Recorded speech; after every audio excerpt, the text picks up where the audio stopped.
Before we start our podcast, we'd like a quick word from our sponsors, Premier Football Counseling.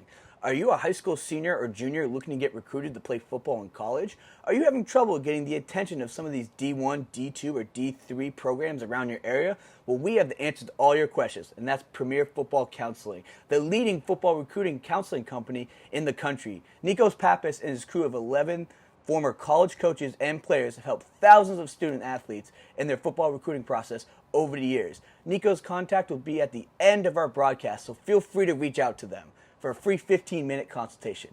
Now, on to the podcast. Cue the music.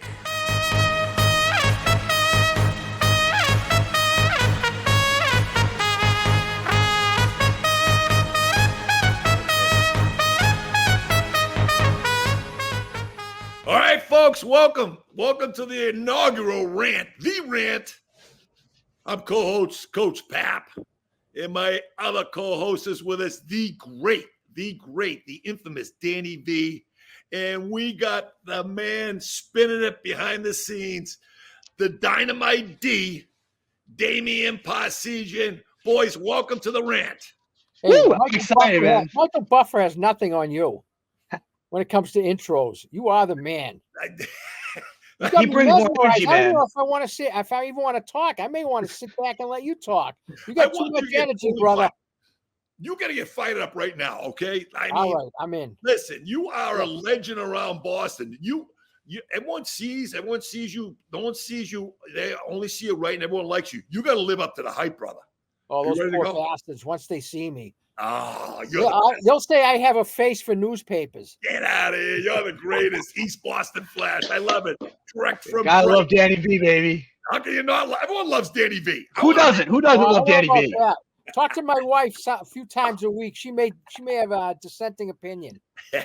Well, boys and girls. Oh, look at this. Oh, he put on the hat. Shout out. I will start every show with a shout out. I have my favorite teams. I got the Bengals, and I got the Bears, and I got the Ravens. But you know what? The Chiefs get the nod this week. Because they won. Yeah, because they won. You are a front runner. You are a shameful front runner. You are. Let me tell you something. Yes, there's one thing about you got to know. I'm a total front runner. Just so you know. Fair enough. Okay. So anyways, hail to the Chiefs. Chris Shea, shout out to you. Unbelievable win. My two favorite teams played each other. Lose on the losing end this time. But I'll tell you what. And we're going to get to the real stuff in a second. If the Bengals played the Chiefs every single weekend in the NFL, the ratings would be through the roof. It really is a heck of a game. And I don't think the Bengals played all that great, and they just hang in there with them. They just, there are certain matchups that when you look, it's going to be a great game, and that's one of those matchups. You've seen it over the years. They're not intimidated of the Chiefs. They know they can beat them. They came up short. They're a little banged up in their receiving core. But, Burrow's not afraid to go at Mahomes. No, not at all. And they're in their head right now. And in the last four games, Chiefs-Bengals have been decided by a total of 4 points. So anyways, let's jump to the folks. So what we're going to do here is we got a little format here. The great Dame is going to be spinning the stuff for us. We're going to have a bunch of categories we're going to talk about. Then we're going to have 10 great minutes. 10 great minutes today is going to be with Mike Willey, head football coach at BB&N. I've never heard of them. We'll have to talk a little bit about. I don't know the history of BB&N yet, so we'll have to talk about that. Then we're going to follow up with some shout-outs and then some rants, and we're going to close it off. So anyways, Dave, if you could start us off, that would be great, my friend. Of course. All right, our first topic of our first episode of the Rant Podcast. We'll start it off with the MIAA roundup, baby. Let's talk about Danny's league. Danny loves talking about this. I do. There was some great stuff. There's great stuff every week. But this past weekend, I start with Marshfield. Coming off a one-sided loss to St. John's Prep. They fall behind 20-0 to Methuen. These are kids. Very easily, they could have been 0-2. What did they do? They battled back, outscore a good Methuen team 31-3 the rest of the way, wind up with a big win, 31-23. If they go on to make something of this season, which they have the potential to do, they're going to look back upon what happened in that second half where the kids showed a lot of guts. When when the chips were down, they were there. I look at it. Probably the game of the weekend is Leominster Milford, up and down, up and down. Leominster, their quarterback Osiris Lopez, tremendous down the stretch. When they needed the plays, he made the plays. Down 35-34. They go for the win. He runs it in for 2. They beat an excellent Milford team 36-35. Then another team that a lot of times you look at Division I, you're looking at the Catholic schools, and understandable. But I got to give an early shout out to Needham.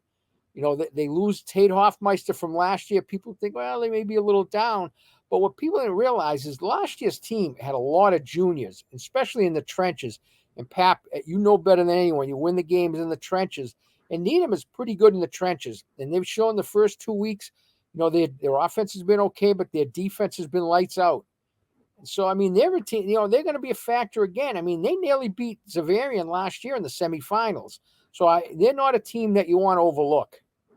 Getting back to the original, Dan, now correct me if I'm wrong, Marshall was the one that beat Catholic Memorial last year, correct? That's correct, yes. Yeah, I'll tell you what. I mean, there are some of these public school teams that, they're not afraid of taking on the Catholics. You know what I mean? And then when they start playing with the other publics, I mean, they're battle tested, and that guy does a hell of a job down there. Does a great job. You mentioned Needham. Again, Marshfield, I mean, Needham more than any. I mean, the Greater Boston teams, we're going to do 10 great minutes about the ISL later. But these places like Needham and Newton and Wellesley and the Greater Boston schools, they lose a lot of kids to private schools. To put together a hell of a public school team like that is really, really great. And their running back is fantastic. I think he's going to Bucknell, I believe. Yeah. So, yeah. Son of the Bentley athletic director. That's right. Absolutely. The kid is a great kid, and he's a great player. So, I like the Needham thing. And obviously you get out to Central Mass, I'll tell you, that's old school football. That's lunch pail football. Those guys, again, those are a lot of hometown guys that don't leave. That was a hell of a go. I enjoy, as everyone, we look forward to the Sweet 16 every week, and I really don't have any bitches about it at all. So you might be the only one. I think you're sleeping on Weymouth. I think you're sleeping on Weymouth, brother. Yeah, you know what? Yeah, that's a good call. I mean, Mike Donovan, good friend of yours. He came in last year, really, did a fantastic job. They're right on the cusp. I mean, they're right there. They're probably, they were one of the two that I probably left out. You may be right. Don't be surprised if they get in there in the next week or so. Dame, do me a favor. What do we got here? 343. Put it down as Pap 1, Danny nothing. I'm right. He's right. We're keeping score. Wait. Let's keep score. Yeah. How would we not be keeping score? Well. All Mr. right, Ego buddy. strikes up. He already strikes. I mean, come on. We're all competitive athletes here, man. We got to keep score. All right, buddy. Okay, Dave, what are we going at next? What are we looking at next? All right, so my favorite, I say sport ever is always college football. I think it's the best version of football, period. So let's dive right into it. It's a good old New England college football review. Let's go, boys. I'm going to start, Dan, if you don't mind. Listen, Billy O'Brien, what he has done at Boston College is just fantastic. And people forget, not only was Billy a ex-head coach, he's got 2 former ex-head NFL coaches, Chudzinski and Doug Marrone. I mean, these guys are just coaching their asses off. And, the Florida State win was obviously a great win at the time. Doesn't look so great now. I mean, Duquesne, walked through. They go out to Missouri, I think is one of the best teams in the country, and they give them everything. And the beauty of that is they went up in the polls. So, I think what's beautiful about this thing is Boston College is back, and they haven't been back in football in a long, long time, guys. So this is going to be really, really fun to watch. Well, if you say so. Come on. All right. I mean, okay, I'm not a BC guy. I was at a cookout where I was outnumbered at probably 17-1. What irks me and this is somebody who grew up 2 miles away from the campus, which always bothered me. I like Bill O'Brien. I like the fact that they have a lot of local kids playing for them. I think it's the alumni that drive me crazy because they get delusional to the point where they almost make you want to root against them. And, even when they beat Florida State, and everyone with half a brain knows Florida State is not very good. But they ran around like, oh, we're the national champions. We're this, we're that. I'm like, relax. You're such a hater. You know what? I've drank the haterade. You know I'm what? down on that. I'm down on you too. Let me tell you something. Yes, sir. A guy from the Faneuil. You were right in that Faneuil neighborhood in Brighton. I was up in Fidelis, the other quad, yeah. right around the corner. You used to like it back in the day when you'd be over there and hazing those BC Eagle guys. You kidding me? We used to like it in the old days when we could, when I was many pounds ago, where you could scale the little fence and then just run into the stadium and watch the games. It's great they're back. And again, I want to stay positive and everything else, but God, Don Brown's a great coach, great guy. What are they going to do at UMass? I mean, this thing is just an absolute horror show. I mean, I know about the money. I know the money, the basketball money. I know the hockey money. I know all that stuff. They got Dame. I'm sorry. Damien's a UMass student. He's filming from UMass. I'm literally 2 minutes away from campus, man. I could walk to the stadium. You could be getting rejected from the campus. Yeah, they're going to kick me out next semester, Pap. I'm done now. Danny, don't you long for the days of UMass versus UNH, UMass versus UMaine, US versus URI? I mean, obviously, back in the day, oh, God, I just think it was just a colossal mess. They just can't pull it together. I don't know. What do you think they're going to do? I mean, they're losing money, but go back to the Yankee Conference. Yeah. I knew you'd like that. I mean, you have to accept what you are. You can't, especially a sport like football. I mean, basketball, you can get in a league. If you get two good players, you can be competitive overnight. Football is a different breed of cat, and they're killing themselves. I mean, I argue this with my good friend Matt Feld. It's like, I don't blame Don Brown for what's going on, but at some point, you've got to reassess where you are and what you are. And they are not a Division I football program right now. There's nothing wrong with going down to 1A where they were, and that's when they had some of their great moments. Accept what you are. Danny, their largest drawing crowd in the last 10 years was when they played UNH. They had played I believe they played Mississippi State the week before at what do they call it? Foxborough Stadium. They drew 7,000 people for the Mississippi State game. UNH, they drew 36,000. I mean, I just think it's the only way they can go. I don't know how they do it. There's plenty of places like Georgetown play Division I, nationally ranked basketball, FCS football. I think that's going to go. I got to give a couple shout outs to the small schools out there as well. In Division II, I think Bentley's going to have a hell of a year. They've won 2 tight games. Sasha doing a great job with those guys. Keep an eye on that. In the Division III level, Paul McGonigal does a fantastic job with Endicott.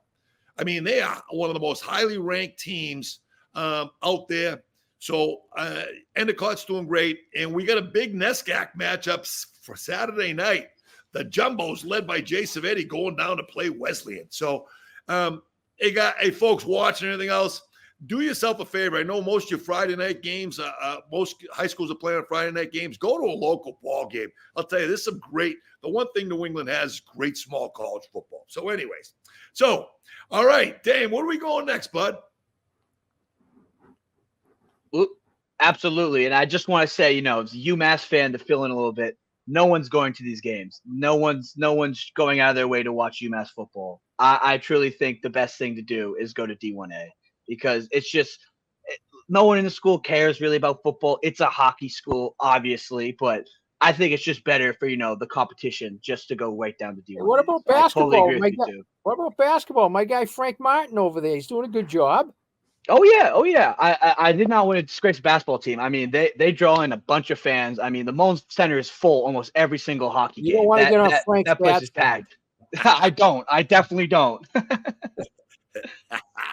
But yeah, let's transition into the our next set of questions. So let's go right into NFL Week 2. Man, oh man, it was a really weird week. What do you guys think about it? Dan? I mean, I'll start. I'm in one of those not-for-profit knockout pools, I'm in a pool that there's 69. They were started at 6,900 people. Now, for those who aren't completely aware of it, all you got to do is pick the winner of a game. No spread, nothing involved. After 2 weeks, 5,100 people have been knocked out. So, I mean, the unpredictability is incredible. Even, Monday night, Eagles should have an easy win with Atlanta. They're at home. They lose. I mean, just so many games where you just don't know what's going on. Dallas dominates Cleveland. They get New Orleans the next week. They make David Carr look like a Hall of Famer. I mean, you just don't know where and the Rams, somewhat predictable. They had a tough opener with Detroit and get destroyed by Arizona, who finally found out, it might be nice to find your number one draft pick. He can get open. Good point, buddy. I think what we're seeing in week number 2 is that this year, unlike any other year, it's going to be absolutely wide open. I defy anyone to say who's going to be in the Super Bowl. Obviously, people say the Chiefs. Chiefs are 0-2 away from 2 plays. I mean, Isaiah Likely bangs his foot on the line. Ravens win if he doesn't do that. Controversial call on the overtime. Bengals make that play, they win. Everyone wants to fire Andy Reid. I think this NFL season is going to be great for everyone except for one group of people, the coaches. I mean, can you believe that at 0-2, everyone wants to fire everyone? It is just absolutely unbelievable. And we're going to talk about this guy next. Go ahead, Dan. It'll come down to the injuries. I mean, you look at how many guys are getting hurt already. And we're 2 weeks into the season. It's just maddening. The 49ers are doing what they guys can't stay healthy. And this is going to be way too long of a topic. I'm going to talk about this a little later about my least favorite rule, but I'll tell you what. I've been on my soapbox for a long time, and anyone's going to listen to me. I cannot believe that in the National Football League, when high schools play over 60 players a game, colleges play over 60, 70 players a game, that the NFL goes into a game with 48 players. Blows me away. It blows me away. They go into a game with 2 quarterbacks. It is. And now I know, and I've talked to my buddies in the NFL, guys I know in the front offices, and they talk about the league and the cost of having so many other players and this, that, anything else. That's absolute garbage. It's bullshit. This league, if they're going to compete, needs to not only – they're paying 53 guys. They're actually paying 65 guys. It's got to go up. If they do not expand the rosters, this league is going to fall apart. Now, we're all going to watch no matter what, but my God, Colin might be playing quarterback there for the Lions. You never know. Therein lies the problem is they don't care. The bottom line is they're all making money hand over fist. If player A gets hurt, we'll go with player B. We might not be as good, but most of the stadiums are sold out. So they don't care. I mean, look at my Detroit Lions. Their best season in years. They jacked the prices up. People are upset. I mean, it's like we were loyal to you for decades when you sucked. Now you're good. You're gonna put it to us price wise. So and they're getting and the problem is they're getting it, so they don't care. They don't care. All right, I'm gonna put feet to the fire. Let's go. Week number 2. Who's in the Super Bowl? Damian, you go first. Dave, who you got in the Super Bowl? Houston. CJ Stroud looks unbelielievable. And who are they playing? I gotta go with the Lions, man. I really still like their run game. I know they're 1-1 right now, but I love Dan Campbell. He can get anybody to tackle anybody, and I love his energy, and I really think it's going to be a fantastic season for them. Go ahead, Danny. I'm going Chiefs Lions. Chiefs Lions. I love it. Here we go. All right, I'm going Bengals 49ers. Now listen. Hey, the 0-2 Bengals. Hey, Joe Montana and Boomer Esiason aren't playing anymore. Let me tell you something. Why don't we do how about we have a little wager when you're down here in South Florida? Okay, sir. Whoever's got the most teams in the Super Bowl brings the other guy to runway 84. How's that sound? Well, I mean, but I can't even keep up. Every week you change teams. What do you mean? Don't listen. Don't worry about me. I'm fine. Well, I am worried about you. Dame, listen, book it. Bengals. Oh, I'm booking it. All right, good. All right, Dame, we got another. What's the next topic, buddy? All right, let's move on to our last topic of today. Let's talk about the all-new hoodies. Let's hear it, Pap. Let me tell you boy. something. Here we go. You know what? Here we go. Let me get comfortable here. Go ahead. Yeah, I'm just, okay. you I'm know ready. what? Because we don't have enough time, but watch all these computer screens go off when I say right here, Bill Belichick's not the greatest coach of all time. And by the way, the new hoodie is absolutely driving me fucking crazy. I mean, sorry. I mean, it is just what's going. All right. You know, I got my own reasons. I understand the rings and everything else. I get that whole deal and everything else. I got a couple things. Number one, losing record without Brady. Okay. Number two, all-time biggest loser. Okay. Number three, as far as a GM goes, absolute mess. Okay. And the fourth thing, which I really get pissed off about, is how bad he treated us, the New England fans, for all those years. That's just my opinion. But now, all of a sudden, he's reinvented. He's everywhere. Okay. And at the beginning, very positive, this, that, everything else. All of a sudden, Monday night, ripping the daylights out of Atlanta in their front office. Sunday night, ripping the daylights out of the Bears in their front office. Is someone, you know, kind of little hurt by not getting hired last year? Are you suggesting he's a vindictive lad? What I did have to laugh about, I don't know if you caught what he said today. Give it to me. About the Detroit Lions offensive line. There was Matt Patricia who got them steered in the right direction. And I love Belichick, but I know you do. Let's get some facts straight, Bill. Only two of the five guys were there when he coached. One of the guys left because of that coach and came back after that coach left. The other two guys and the tight ends were drafted afterwards. One was drafted and the tight end was drafted, and the free agent is the fifth guy who came in this year. So basically, there were only two guys there that Patricia was around. So, I mean, and believe me, their offensive line was not a strength when Matty Boy was there. Nah, I'll tell you what, for a guy who went 4-13 last year, he's got all the answers. By the way, what do we got here? Second best coach of all time. There he is. Let's not forget about Vince Lombardi. Where am I? Let's not forget about Vince. Oh, who's number one then? Don't say Don Shula. Oh, stop it. Stop it. That's ridiculous. You ridiculous. hater. You're a hater. Let's woohoo. This guy, he ran the rules committee every time every time he got screwed with something. I still think the best game is the Snow Bowl. Who's this guy? The best coach of all time. That's you. Now, if you push yourself as the greatest of all time, No. We're going to talk to the greatest coach of all time. What a segue. Can we bring him in, Dave? Can we bring him in? Bring him in, Dame. Bring him in. Bring him out of the room. Oh, there's the greatest coach of all time. All right, now we hope he's going to dispel some notions about his predecessor. Don't set me up, Danny.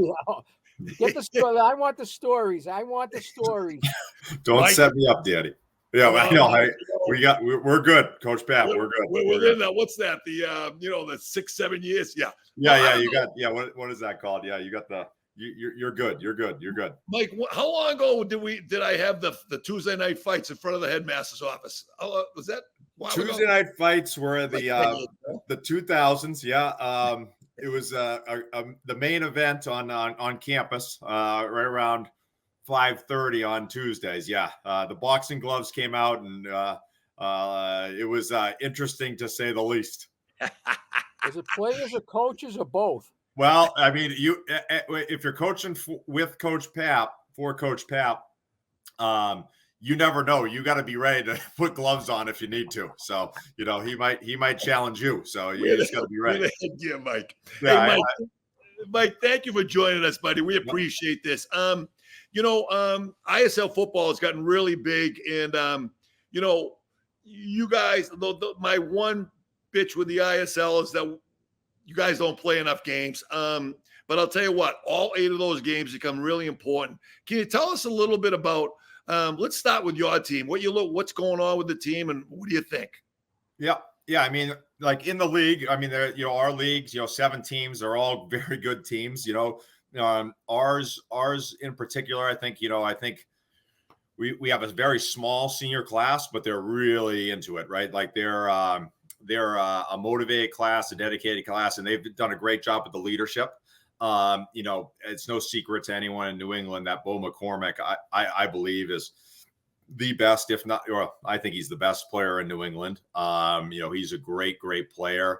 And, beyond his play on the field is his leadership and his toughness. I mean, he's a guy you really want to coach because, when your best player is the best work or the hardest worker, all of those cliches, you're going to be successful. And he is that, he is a great example of that. So, so those seniors are good. They're leading the way. And then, very excited about how the offensive line is coming together. Some mix of returners and a couple new guys.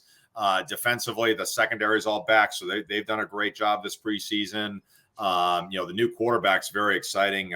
Damon Taylor, he was with us last year, and he stepped into the starting role. And I think we're going to be talking about him at the end of the season about how well he did. So we're excited to attack it. We got a good opponent coming up with Lawrence Academy the first week, so there's no rolling into this any easy. It's going to be a battle every week.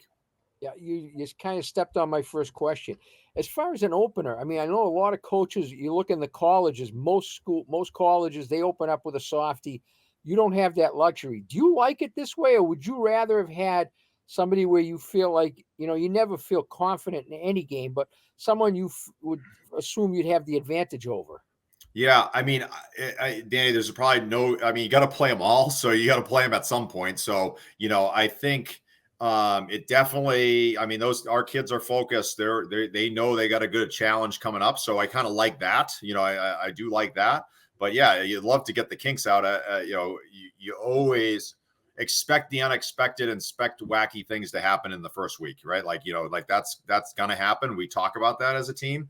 So, the margin of error though is very small against a very good Lawrence Academy team. So, it's a tough one to start with, but we're going to attack it. That's what we got to do. One thing I was going to, obviously you took over for coach. What is probably the best lesson or two lessons that you picked up coaching under him that is stuck with you right through today? Oh man, you couldn't really narrow it down to one or two, Danny. I'm not blowing sunshine at the guy. He's too far away from me. He can't challenge me to Tuesday night fights. But no, I think it's about culture. I mean, that would be number one. Like how to establish a really strong culture across a team. Like that was something that was very apparent to me. In terms of the year in and year out, but also in terms of the program, right? Like, the amount of kids that come back and, we have a Zach McLeod basketball tournament, or we do, come to a game or drop you a note or write you an email, that's really, that's just purely copied, or as best we could copy from Coach Papp and what he established when he took over the program, and I got a chance to coach with him. So again, we could talk schematically about there's a million things, Danny, but like if you're talking about what's the most important thing, it's just about how to establish a great culture that not only allows you to win football games, but it also allows the kids to have such a meaningful experience that goes well beyond the 4 years that they're there. I appreciate it, Mike. I thought you were going to say the chicken cutlets on Friday night, but you're a good man. Chicken cutlets were good. Mike, I think I counted over 20 FBS commits already in the ISL. You can't talk about all 20. Can you talk about a couple that kind of come besides Bo and your guys? A couple guys you're going to be playing against that kind of really impress you? Man, there's a lot. I'll kind of go like, I'm going to bounce around. Nothing, not in order. You can't do all 20, buddy. We don't got time for that. Yeah, but the top, 3 that just come to mind. Yeah, Q over there at Milton Academy, the quarterback, he's excellent, right? Like, if you talk about a college prospect, I don't know if there's a better looking quarterback that we've had in the ISL in a long, long time. I mean, he can whip it, he can run, he makes good decisions. He's big, strong. I mean, he really looks the part. He's going to be, I think he'll be a very good college player. You got two defensive ends that are going to the ACC and at Belmont Hill. I mean, those two guys, really jump off the page. They're really good players. I mean, Belmont Hill has lots of good players, but those two guys really jump off the page as like they can wreck your whole game plan. I think, if you think about Tabor, they've got big monsters up front that are physical. They got dynamic guy in the backfield, wide out. That's really good. Newcomer of the quarterback. I mean, he's highly touted, right? Like, so they've got some great players. St. Sebastian's. I mean, I think the quarterback's very good. The receivers are good. Those guys are good. But then they have these two. The tackles are just really good players too. So I think that those guys are excellent.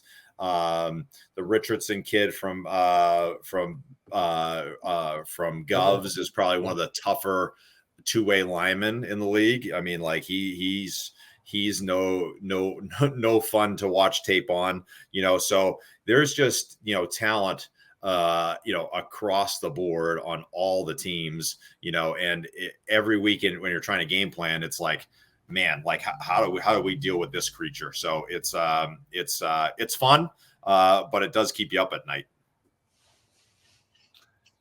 Go ahead, Dan. Yeah, I mean, I was going to ask you, when you a team like Belmont Hill, when you've got Rupley and you got Sampson on the other side, yep. I mean, it's got to be a nightmare to try to prepare for them because usually you can run to run away from one of them, but if you're running away from one, you're running into the other one.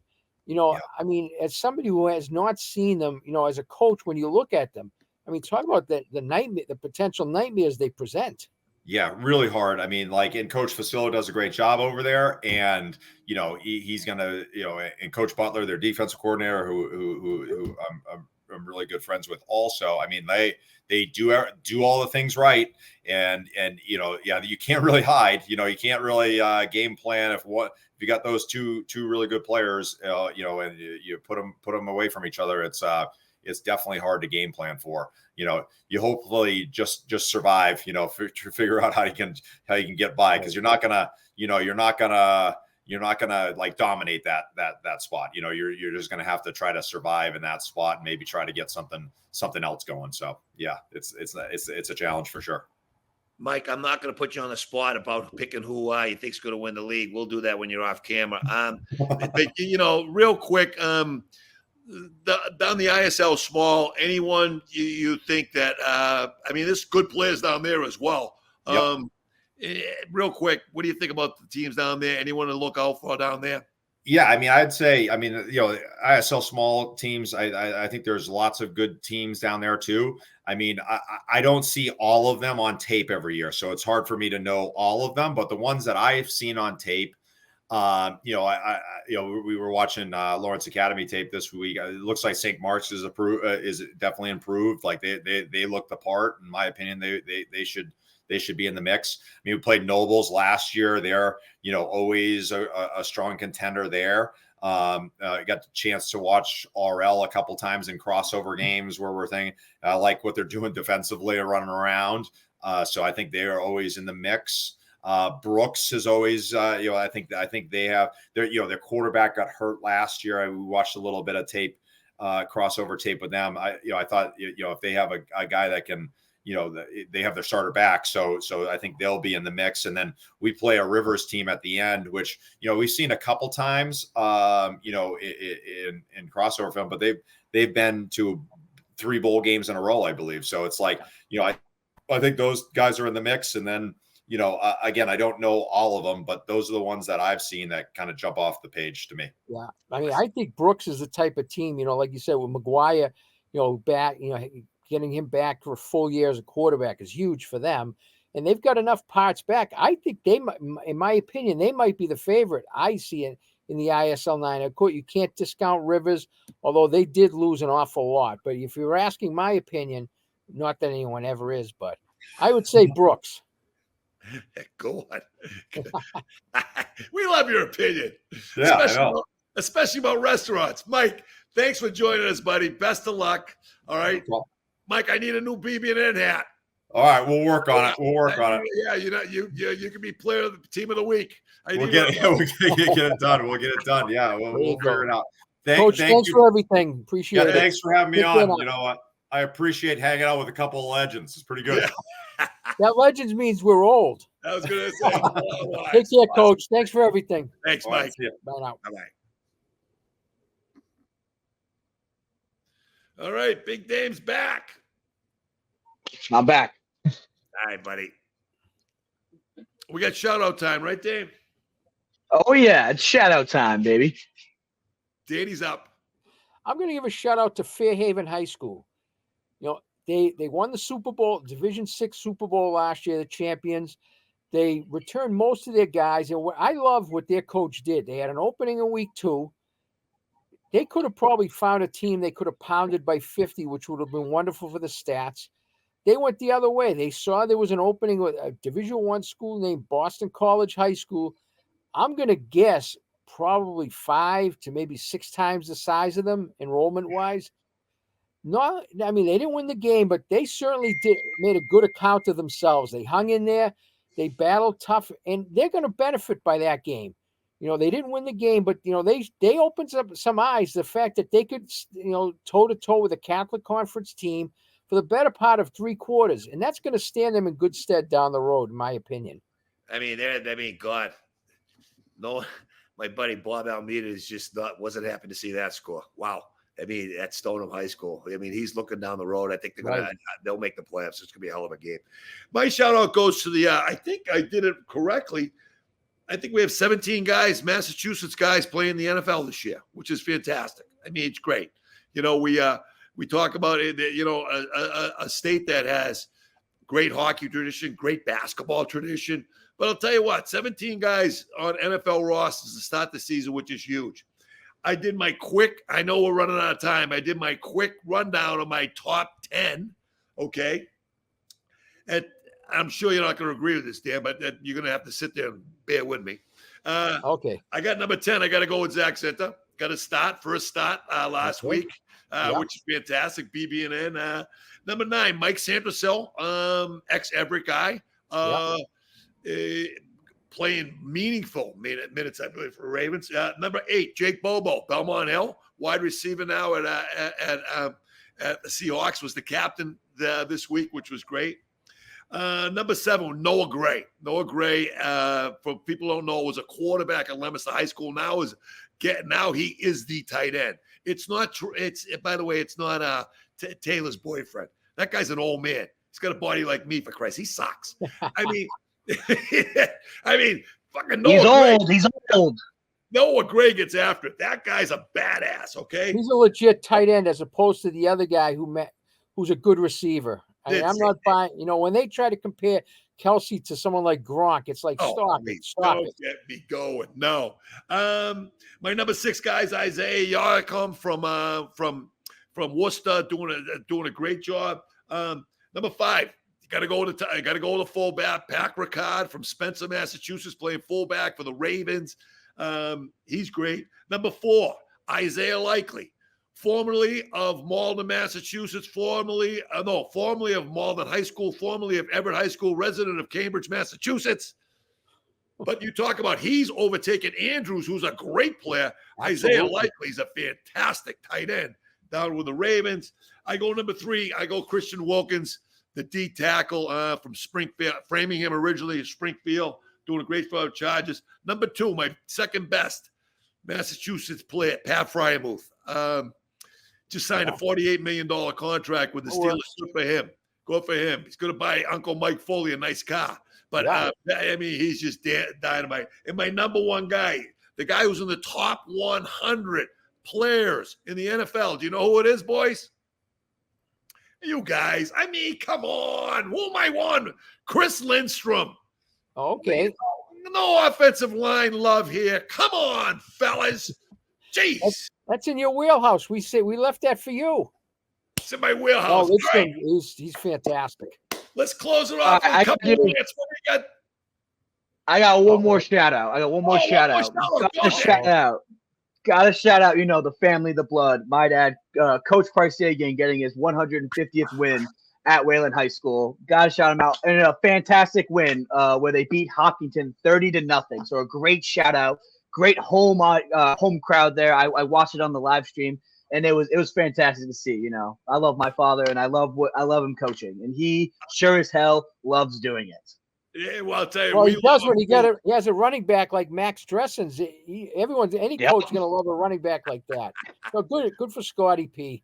Yeah, he's the best, Damien. We love him too. He's the absolute greatest. Scotty, congrats, 150. He's the best. Awesome. All right, rant it up, Dan. Finish this thing off. All right, we're going to do a rant here. We're going to rip someone, or you go ahead and rant anyone you want. Go. Okay, you notice is not. I was all set to have my Lions blanket behind me, but in order for that to get up there, they've got to earn it. And last week they did not earn it. It's a very disappointing loss to Tampa Bay. And there's no disrespect to Tampa Bay, but it's just the way they lost the game, which really pissed me off. The end of the first half, I don't think you would see 10% of the high school teams in Massachusetts do what they did. They get the ball inside the 10. Goff is getting ready to spike the ball, so you chip shot field goal. They send 8 guys on the field. So they got caught with too many men on the field, and the 10-second runoff, that's the end of the half. And that really killed them down the stretch, because twice they were in a situation where had they kicked that field goal at the end of the half, they would have only needed a field goal to win the game. Instead, they needed a touchdown. And the play call, Ben Johnson was, after last year, he was in the Hall of Fame. He has not done a good job so far. He's just got to diversify things. They threw the ball 55 times against Tampa. You have the best line in football. Vito Vea is one of the top interior linemen in the game for Tampa. He gets hurt, and you're still chucking the ball. Slam the ball up the friggin' gut. Just saying. Oh, I love it. You don't want to fire. You're not going to fire Run DMC, are you? No, I'm okay. I'm okay with but Ben's got to step it up. Ben looked disinterested on the sideline, buddy. It was awful. Yeah. All right, my rant goes to the worst effing rule in the history of the NFL. This fucking kickoff is going to drive me crazy. Who thinks it's a good idea? In a million years, I want to know the brain surgeon who figured this thing out, okay? This thing, it paralyzes the game. It's stupid. It's the worst rule since the NBA 3 to make 2. How about that one? Danny, you remember 3 to make 2? 2 to make 1. 2 to make 1. Damien wasn't even around back then. No. Hey, fellas, great show. Dave, thank you very much. Of course. Couldn't do it without my 2 amazing co-hosts right here. Fantastic job by them, too. Thanks, buddy. Hey, next week, we got Boston Connor on. Pat McAfee's big-time Boston Con. I still own him. He's on next week. Until next week, fellas. See you later, guys.